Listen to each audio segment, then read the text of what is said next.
Selamat siang teman-teman, kami dari kelompok urutan pertama akan mempresentasikan tentang determinasi teknologi.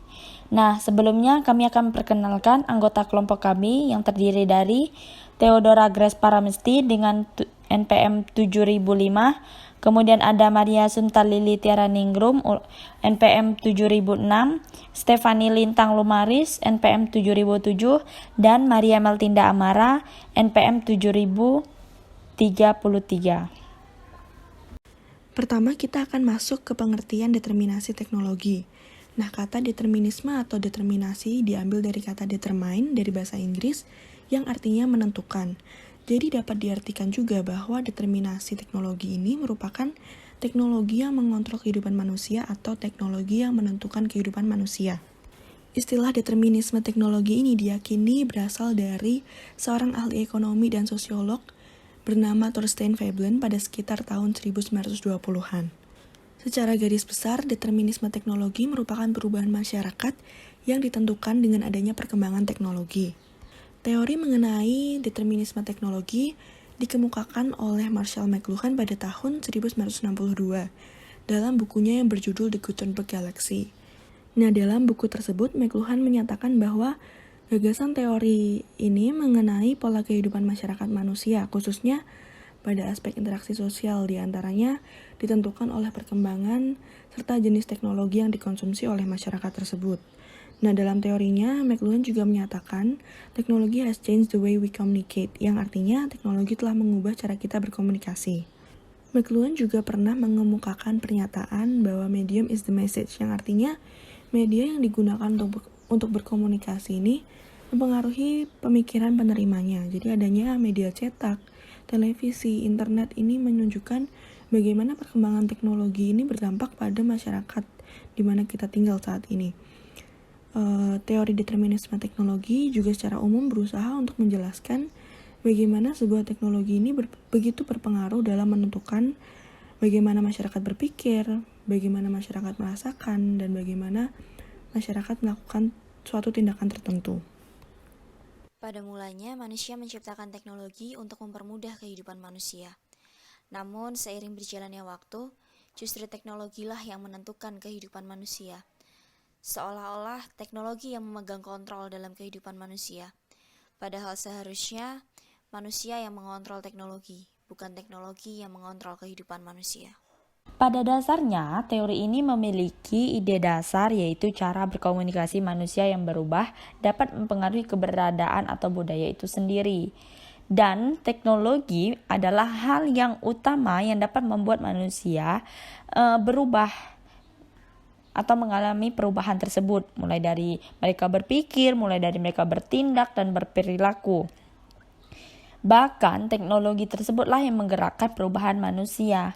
Nah, perubahan tersebut tidak dapat terjadi jika tidak mengalami adanya perubahan teknologi. Oleh karena itu, adanya beberapa tahap seperti yang pertama itu adanya penemuan teknologi terlebih dahulu, maka dapat menimbulkan adanya perubahan kebudayaan. Nah, setelah teknologi tersebut ditemukan, maka terjadi perubahan yang membentuk sebuah kehidupan manusia itu sendiri.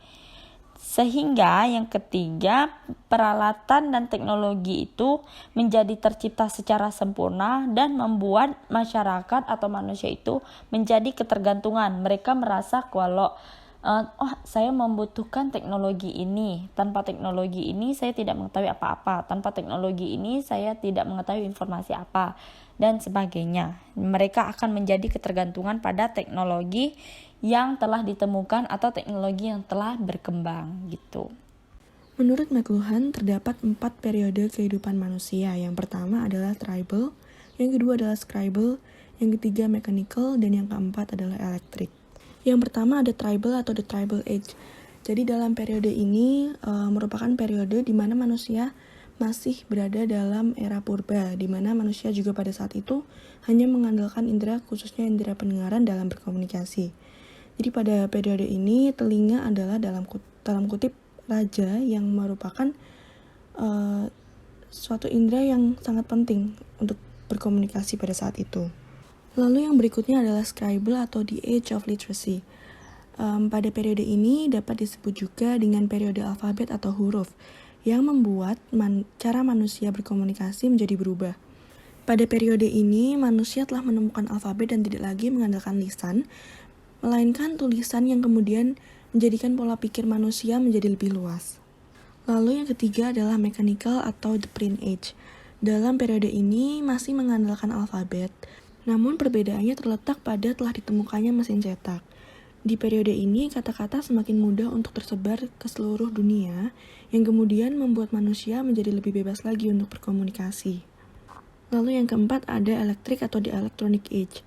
Di periode ini sudah semakin maju lagi, yaitu munculnya alat-alat canggih yang dapat membantu kehidupan manusia sehari-hari, seperti munculnya telegram, televisi, kemudian radio, komputer, dan internet, yang kemudian membuat manusia berada dalam global village, yang artinya seluruh dunia menjadi semakin mudah untuk berhubungan satu dengan lainnya tanpa batasan waktu dan tempat. Selanjutnya kita masuk pada pengaruh determinasi teknologi. Nah, determinasi teknologi ini memberikan pengaruh yang cukup besar bagi masyarakat. Perkembangan teknologi yang muncul akan menyebabkan perubahan mulai dari pola pikir, cara masyarakat bertindak dan berperilaku. Kemudian McLuhan berpendapat bahwa teknologi yang berkembang pesat itu misalnya dari segi teknologi komunikasi. Nah, sehingga memungkinkan adanya pertukaran informasi dan informasi tersebut dapat menyebar karena dapat tersimpan dalam jangka waktu yang lama dan lebih akurat. Sedangkan zaman dulu orang hanya akan mengandalkan ingatan yang mereka punya dan yang mereka lihat saja gitu. Selain itu, dari segi perkembangan dari segi pengetahuan, perubahan yang terjadi itu juga cukup signifikan karena dipicu oleh adanya mesin cetak. Nah, mesin cetak ini yang dapat mencetak tulisan-tulisan baik itu dalam bentuk buku, koran dan sebagainya, sehingga muncul pengetahuan baru yang luas dan tersebar secara massal gitu.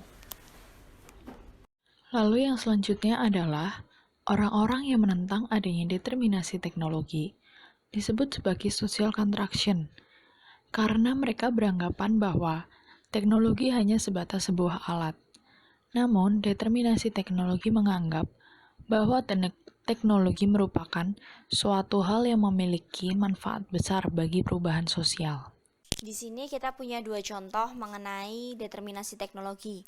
Yang pertama ada media sosial. Nah, media sosial ini kan salah satu media yang mempermudah kita untuk dapat melakukan komunikasi jarak jauh. Jadi dimanapun kita berada, kita bisa saling berkomunikasi. Nah, tapi media sosial ini kadang juga membuat kita menjadi lebih nyaman untuk melakukan komunikasi melalui media sosial. Jadi kadang kita di saat bertemu pun kita lebih sibuk dengan gadget kita masing-masing, dengan teknologi yang kita punya, dengan media sosial yang kita punya. Jadi hal tersebut tuh bisa menurunkan intensitas komunikasi kita dengan orang yang ada di sekitar kita secara langsung.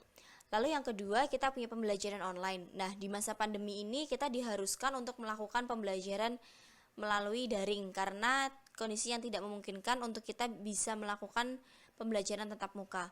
Nah, biasanya kita bisa melakukan proses pembelajaran itu melalui Zoom, melalui situs kuliah, melalui Microsoft Teams, dan lain-lain.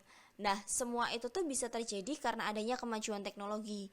Kalau misal teknologi itu belum semaju sekarang, kita tidak mungkin bisa melakukan pembelajaran jarak jauh. Mungkin kita gak ngerti gimana caranya gitu loh buat bisa sekolah, tapi kita gak boleh ketemu kalau gak ada teknologi. Jadi teknologi ini seolah-olah bikin kita jadi ketergantungan. Kita harus selalu bergantung sama teknologi, kita harus selalu bergantung sama yang namanya laptop, handphone untuk bisa mengakses dari situs kuliah, mengakses Microsoft Teams. Jadi kita tetap bisa melakukan pembelajaran ini. Yang selanjutnya adalah, adakah masyarakat informasi yang terwujud di Indonesia? Masyarakat informasi merupakan sekelompok orang yang melakukan penggunaan dan distribusi suatu informasi saat melakukan aktivitas budaya, politik, dan ekonomi.